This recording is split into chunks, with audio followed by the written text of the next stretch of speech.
Jendela Jateng, media informasi Jawa Tengah. Kami hadirkan rangkaian informasi aktual dan terpercaya, politik, budaya, religi, pendidikan, ekonomi, dan bisnis. Kami hadir untuk Anda. Pemirsa Jendela Jateng, malam ini redaksi kehadiran seseorang yang sangat istimewa, yaitu Kak Eva, seorang pimpinan redaksi Aneka Fakta Jakarta dan seorang pemerhati pecinta seni dan budaya. Selamat malam Kak Eva. Selamat malam. Ya. Bisa diceritakan Kak Eva, jauh-jauh datang dari Jakarta ke Kartosuro ini hanya untuk mengikuti acara sadranan, yaitu acara ritual kearifan lokal di Kartosuro ini. Sebelumnya saya terima kasih nih sudah diajak bergabung sama Mas Nugi dan rekan-rekan. Selamat malam semua. Sebenarnya salah satu saya memang tertarik dengan budaya karena menurut saya budaya itu benteng utama daripada bangsa. Nah, baru ini juga sih saya mendengar ada di suatu daerah yang melakukan kegiatan seperti ini yang melibatkan seluruh unsur masyarakat, khususnya memang masyarakat yang ada di daerah tersebut gitu kan, masyarakat lokal.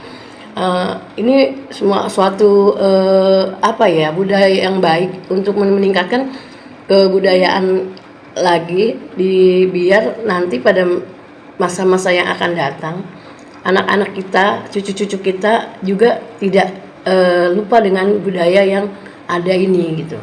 Jadi ya memang itu istimewa, makanya karena istimewa saya juga suka penasaran, pengen tahu gitu loh seberapa hebohnya sih warga masyarakat antusias menyaksikan hal-hal yang mungkin entah itu sebagai hiburan atau sebagai hiburan rakyat mungkin ya, atau memang ya suatu mereka memang cinta dengan budaya dan warisan leluhurnya gitu loh.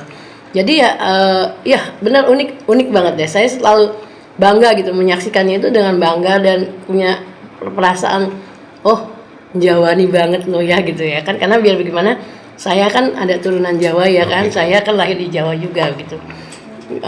Pokoknya is the best lah ya kalau buat di Kartasura ini. Setiap kegiatan-kegiatan itu memang mengekspresikan bahwa orang Jawa ojo hilang Jawanya gitu kan. Saya lihat tuh kayak Pak aktif sekali di Kartosuro. Itu sudah berapa kali ya? Setiap kegiatan biasanya saya memang ikut ya, sampai saya pernah dapat kehormatan juga dari Dewan Adat Kartasura. Keraton Surakarta. Iya, Keraton Surakarta. Saya mendapat kekancingan lah ya, dapat gelar Raden Nimas Tumenggung Pusponing Tias gitu kan. Itu juga suatu anugerah yang luar biasa buat saya karena jarang-jarang orang bisa dapat gelar seperti itu, dan itu suatu kehormatan gitu kan.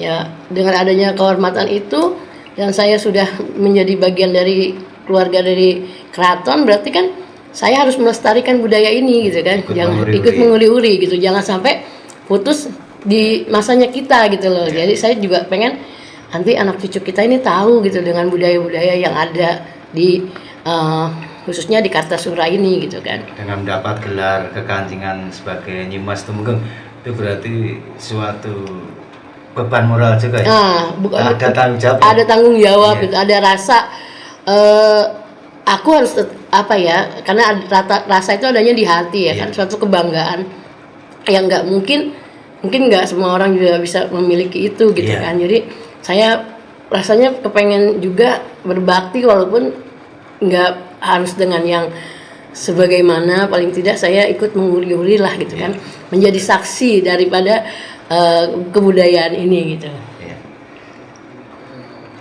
Kalau boleh tahu Kak Eva, terinspirasi dari mana nih Kak Eva?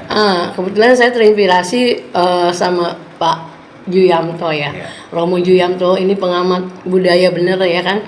yang memang dia mencintai budaya. Jadi panutan lah buat saya gitu kan. Satu, dia memang rendah hati. Terus dia ke siapa saja dia menghargai gitu, dia memang merangkul dan menyayangi sepenuh hatinya gitu kan, tanpa membedakan ras dan kedudukan gitu kan, dari yang kecil sampai yang tua dia merangkul gitu.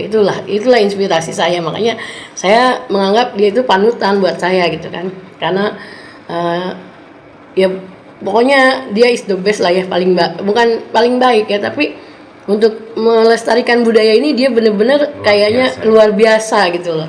Apa sih yang nggak dia kerjain kan gitu ya, dari totalitasnya tinggi. Dari yang anak-anak sekolah itu nggak pernah tahu tentang keraton. Sekarang kan anak-anak kecil tuh sudah bisa masuk ke keraton lama itu ya kan, masuk dulu takut karena dulu kan takut karena ada kuburan gitu kan. Jadi kan sekarang kayaknya saya sering gitu bikin berita-beritanya beliau gitu kan, meng-up berita-beritanya beliau, kegiatan-kegiatan, ada greget-greget sejarah jalan-jalan itu jarang terjadi tuh, di mana-mana belum tentu ada itu. Untuk tetap menjaga kebudayaan itu tuh susah loh. Mengenalkan itu sejak dini ya kan, kayak wayangan, anak-anak tuh dibikin buat belajar wayang gitu kan. Wah, suatu benar-benar deh menginspirasi banget gitu kan. Karena ya susah lah untuk menjadi seorang inspirator tuh, sulit loh, nggak mudah. Apalagi membangun masyarakat bawah, kelas bawah itu kan lebih susah. Kelas atas juga susah, kelas bawah juga susah kan begitu. Ya pokoknya saya sih mendoakan semoga Pak Romo Julianto sehat selalu dan selalu diberkahi Tuhan. Tuh. Saking cintanya kepada tanah kelahiran, beliau juga menulis sebuah buku ya, itu juga suatu yang benar-benar menginspirasi. Jadi kalau saya baca itu, dia nggak dari buku itu ya ayo semua greget gitu loh, ayo semua sama-sama, nggak dirangkul ya kan, nggak tukang tukang parkir, siapa semua bergabung gitu kan, kita sama-sama gitu kan. Itu pokoknya luar biasa lah ya untuk Kartasura ini. Ya sejak berapa tahun kebelakangan ini saya memang mengikutinya gitu. Jadi ya seperti wayangan di Kopassus, hari jadi Kartasura saya hadir. Terus udah berapa agenda yang saya ikuti, memang semua menginspirasi untuk guyup gitu, guyup rukun, bahwa kita ini bersaudara gitu loh, kita ini sama-sama gitu kan, nggak ada bedanya antara kamu dan saya gitu. Itu yang luar biasa banget deh. Nggak semua orang mungkin menganggapnya nggak mungkin, coba kalau nggak percaya nanti ikut begini. Saya juga bisa bicara ini ke relasi-relasi saya dimanapun yang ada gitu kan, bahkan ke saudara-saudara saya yang di luar negeri gitu kan. Saya suka cerita begini gitu kan. Ternyata budaya ini memang benar-benar suatu warisan yang memang anak-anak cucu kita harus tahu gitu kan. Jadi ya pokoknya luar biasa deh, nggak bisa diungkap dengan kata-kata lagi selain cuma takjub dan ya luar biasa gitu. Kayak kemarin tuh ya acara sadranan kan hujan, bener hujan loh. Saya lihat dengan antusias mereka duduk pakai payung dengan rapi, sementara kan lantainya itu ya karena hujan basah pasti dingin ya, tapi mereka nggak ada yang beranjak sedikit pun loh. Sabar bener gitu nih orang-orang lewat saya kan. Itu tanpa bayaran loh, mereka dengan tertarik dengan hatinya sendiri, berarti kan datang dari jauh-jauh. Nggak cuma dari daerah-daerah yang sekitar dekat keraton itu, mereka dari sana, dari jauh lah pokoknya. Mereka pasti meluangkan waktunya itu sampai malam menunggu gitu. Aduh, luar biasa banget. Luar biasa. Dan kebanyakan memang yang menunggu itu yang udah agak sepuh ya, karena yang muda-muda pasti kan bete kalau nunggu gitu. Kalau yang sepuh tuh duduk manis gitu loh, walaupun alasnya itu kan basah karena hujan. Ya itulah yang dibilang rasa memiliki kebudayaan itu, mereka juga ya rasa memilikinya lah itu yang tinggi kan gitu. Mas, caranya seperti itu ya saya sih berharap anak-anak kita ke depan, cucu-cucu kita juga harus bisa mengetahui ini budaya ini jangan sampai habis, tidak berbekas, cuma sampai di kita dan yang lain tidak merasakan anak-anak kita gitu. Jadi memang harus diturunkan ke anak cucu kita lagi, ke generasi-generasi selanjutnya itu. Harus tetap tahu bahwa Ya. dia tadi wong Jawa aja ilang. Ojo ilang Jawanya. Kak Eva, adakah pengalaman khusus tentang apa ritual sampai cinta budaya? Kemana saja Gini, berpetualang? waktu kecil itu saya sering ngikut tari-tarian adat-adat Jawa gitu Sudah kan. menguasai Sudah sejak kecil menguasai ya, karena ibu saya Ya. dulu tuh ketua PKK. Oh, gitu. Yang setiap ada panggung 17-an itu kan biasanya suka ada acara-acara gitu kan ya. Itu udah saya ikutin gitu kan. Nah, terus saya juga sering ikut napak tilas gitu loh, kayak saya pernah sampai ke atas tuh ke makamnya Pangeran Sambernyowo. Tinggi loh Kak. Wah, Bukan main, waktu itu kuat belum sebesar ini ya, masih bisa nanjak ya. Dan di situ juga saya menyaksikan benar-benar budaya Jawanya kental sekali ya. Karena kita jalan nggak boleh berdiri gini kan, harus pakai dengkul, itu jalan benar-benar jalan. Benar jalan pakai kaki tuh, pakai dengkul tuh. ada adabnya sih. Ada adabnya dan di sana nggak ada dipungut biaya apa-apa, nggak ada, cuman ya dia harus gitu. Dan saya juga sempat kebingungan waktu di atas itu, karena dia juga ternyata abdi dalam sana nggak bisa bahasa Indonesia kan, dan Jawanya tuh Jawa halus bener ya. Saya serba salah nih, jadi kayak apa ya, jadi pakai bahasa isyarat aja gitu kan, tapi alhamdulillah nyambung gitu kan, karena lumayan tinggi itu kan, di bawahnya kan makamnya Pak Harto, di atas itu kan Sambernyawa. Itu saya udah sampai ke sana, ke Sambernyawa. Terus ke Pringgodani saya juga udah. Tinggi sekali Kan main. Perjalanan aduh naiknya itu setengah mati ya. Cuman ya karena niatnya memang pengen meneruskan sejarah, pengen tahu gitu ada di atas tuh ada apa gitu. Karena saya selalu berpikir begini, masa yang lain nyampe gunung yang itu gue pernah sampai, gunung yang ini gue pernah sampai, masa kesini gue nggak nyampe gitu kan. Jadi ya semangat menggebu-gebu, walaupun ya agak lambat-lambat lah ya, nggak seperti yang muda-muda, tapi alhamdulillah sampai gitu loh ke atas kan. Sana saya patokannya dulu ke Sambernyawa aja lebih tinggi kan dari itu. Begini kan jalannya nggak ada kayak Pringgodani kan, masih ada pemandangan, ada tangga gitu kan, masih enak. Kalau ini kan begini tinggi sekali gitu. Jadi saya udah Imogiri juga saya udah. Di makam raja-raja. Iya, udah nyampe. Jadi sebenarnya pengalaman saya tentang napak tilas itu udah dari saya kecil kayaknya ya, karena mama saya keluarganya itu seneng gitu loh napak tilas gini gitu kan, kemana-mana gitu kan. Ya kayak kita ziarah ke 9 wali itu udah saya lalui gitu kan, udah. Karena kalau dulu kita pulang kampung tuh, bapak saya kan jauh ya, kampungnya di paling timur ya. Jadi kan melalui itu kan, kalau kita bawa kendaraan tuh kan itu melalui sini ngelewatin sekalian gitu. Jadi udah sampailah saya ke atas itu gitu. Jadi kalau orang cerita tentang begini Sambernyawa, saya udah kan, masa Mbak, orang juga kan nggak percaya kalau kalian lihat saya gede gini kan, masa nyampe Mbak kan gitu ya, meragukan. Nyampe saya ke atas, saya cerita begini, iya benar-benar ya kan. Akhirnya kalau udah mereka bilang benar kan, berarti memang saya udah nyampe ke atas itu. Bagus lah kalanya, ya pokoknya kebudayaan Jawa ini yang memang menakjubkan, dan memang kelestariannya sepertinya memang dijaga ya.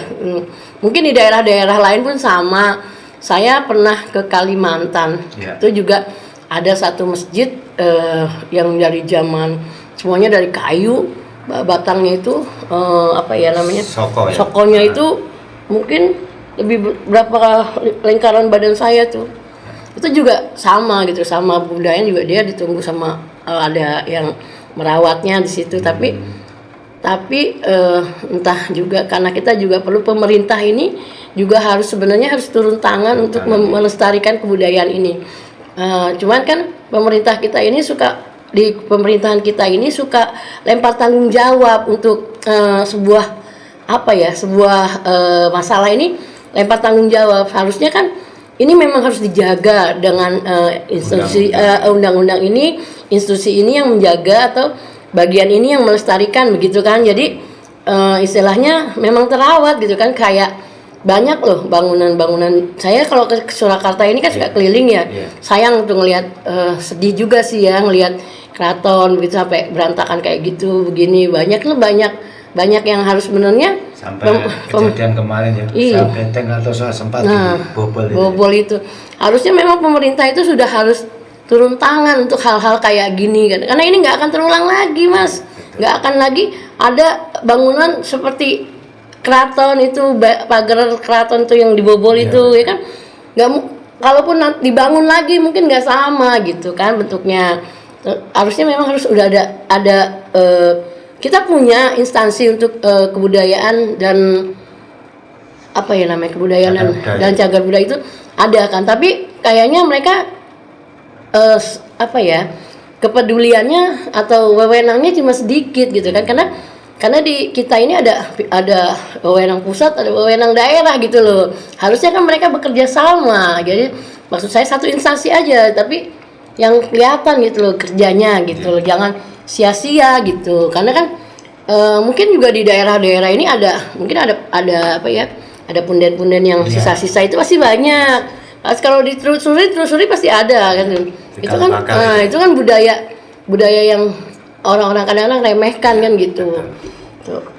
Ya harapan saya sih buat pemerintahan Indonesia ke depan agar hal-hal seperti ini lebih diperhatikan dan lebih difokuskan lah gitu loh. Jangan sampai terabaikan yang mana nantinya menjadi milik orang lain, bukan milik kita sendiri gitu.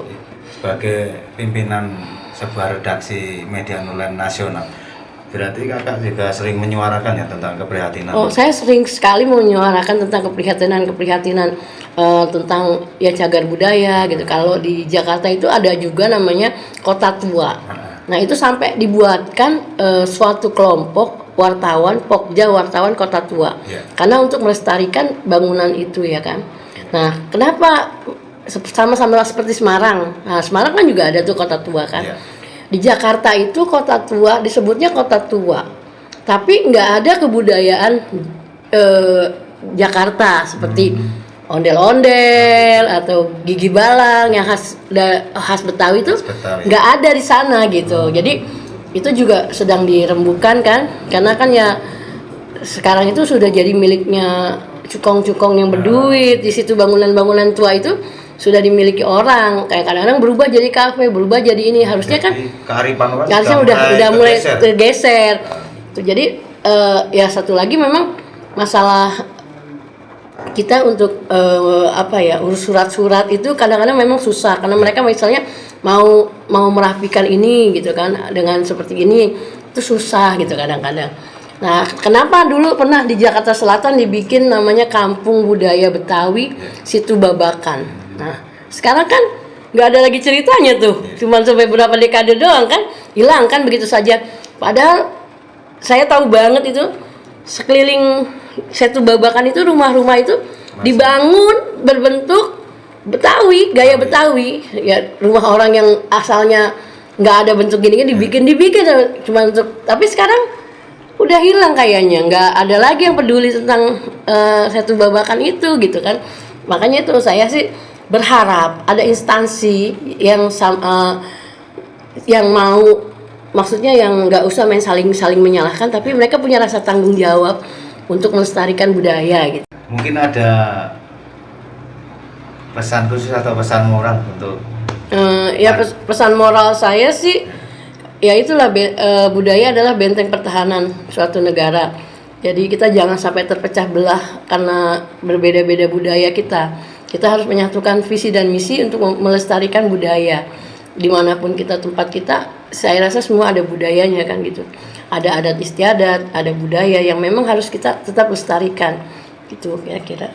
Inilah tadi perjumpaan kita dengan Kak Eva, seorang wanita yang hebat, yang luar biasa.